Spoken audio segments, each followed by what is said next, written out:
نحمدہ ونسلم علی رسولہ الکریم اما بعد فاعوذ باللہ من الشیطان الرجیم بسم اللہ الرحمن الرحیم۔ السلام علیکم ورحمۃ اللہ وبرکاتہ۔ معزز ویور، آپ دیکھ رہے ہیں تفہیم القرآن تابندہ کے ساتھ۔ امید کرتی ہوں کہ آپ سب ایمان اور صحت کی عمدہ حالت میں ہوں گے۔ قرآن مجید فرقان حمید اللہ تبارک و تعالیٰ کی کتاب ہے جو کہ پڑھی ہوئی نازل ہوئی۔ قرآن مجید فرقان حمید کے 32 نام ہیں جو کہ مختلف قرآنی آیات میں آئے ہیں۔ قرآن مجید پڑھی ہوئی کتاب، باقی کتابیں لکھی ہوئی نازل ہوئی، جبکہ یہ وہ آسمانی کتاب ہے جو رب تعالیٰ نے پڑھی ہوئی نازل فرمائی۔ کتاب لفظ قطبٌ مصدر سے بنی ہے جس کا معنی ہے لکھا ہوا ہونا۔ قرآن مجید کا تیسرا نام فرقان۔ قرآن مجید حق اور باطل کے درمیان فرق کرتا ہے، اس لیے اس کو فرقان کہا گیا۔ چوتھا نام ذکر، تذکیر۔ ذکر اور تذکیر کے معنی ہے یاد دلانا۔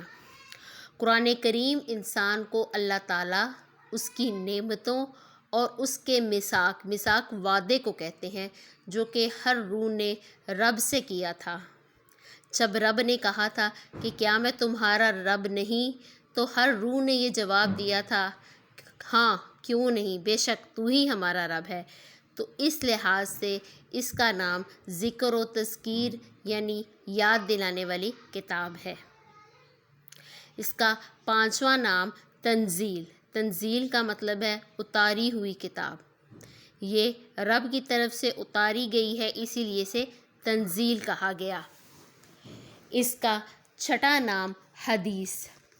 حدیث کہتے ہیں نئی چیز اور کلام کو۔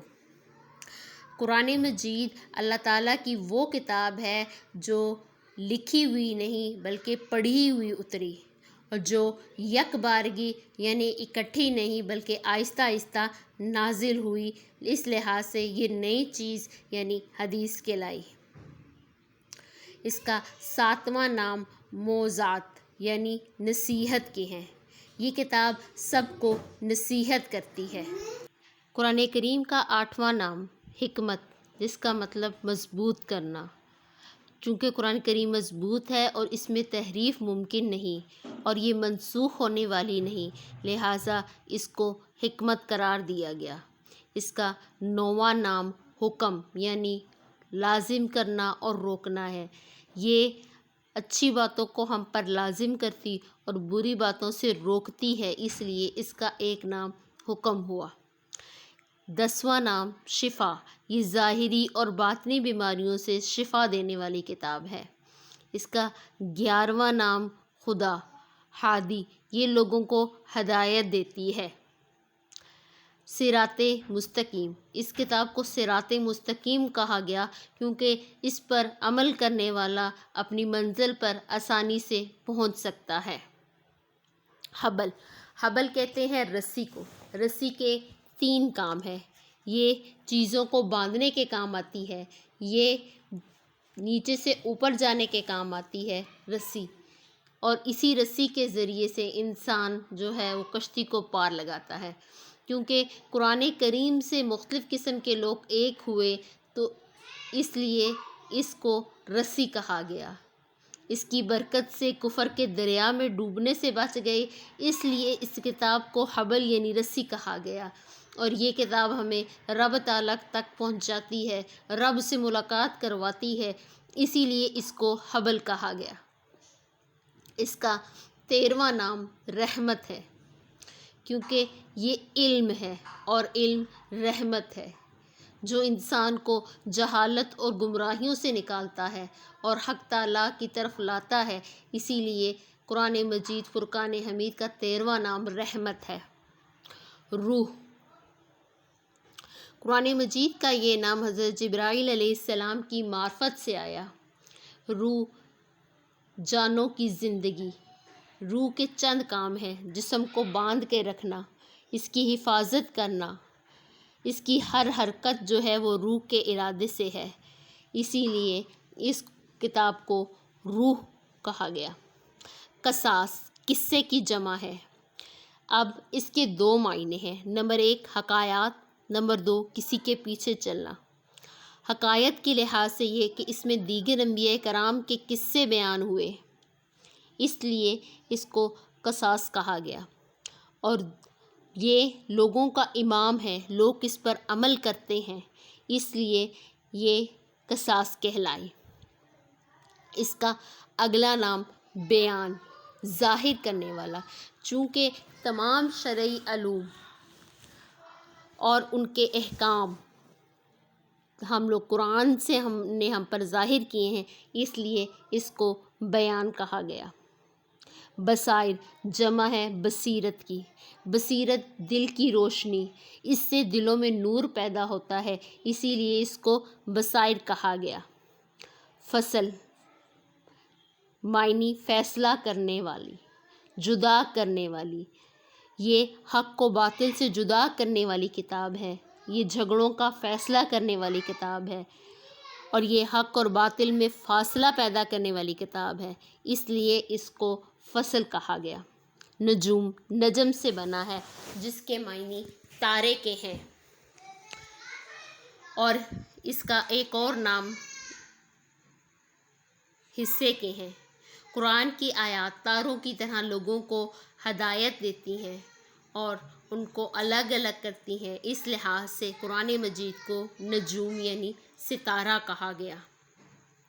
قرآن مجید کا ایک نام مثانی، یہ مثنا کہتے ہیں تثنیہ۔ تثنیہ عربی گرامر میں دو یعنی دو کے لیے استعمال ہوتا ہے، جہاں پہ کسی دو چیزوں کا یا دو افراد کا ذکر ہوگا وہاں تثنیہ کا صیغہ استعمال ہوتا ہے۔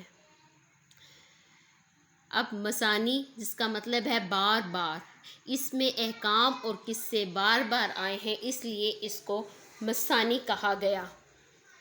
نعمت قرآن مجید نعمت کے لفظی معنی ظاہر ہیں، اس میں ہر علم ظاہری طور پر موجود ہے، صرف ہماری عقل کا ادراک وہاں تک نہیں، جہاں تک ہماری عقل کا ادراک ہے وہاں تک ہم قرآن مجید سے ہم علم حاصل کرتے ہیں، اس لیے اس کو نعمت کہا گیا۔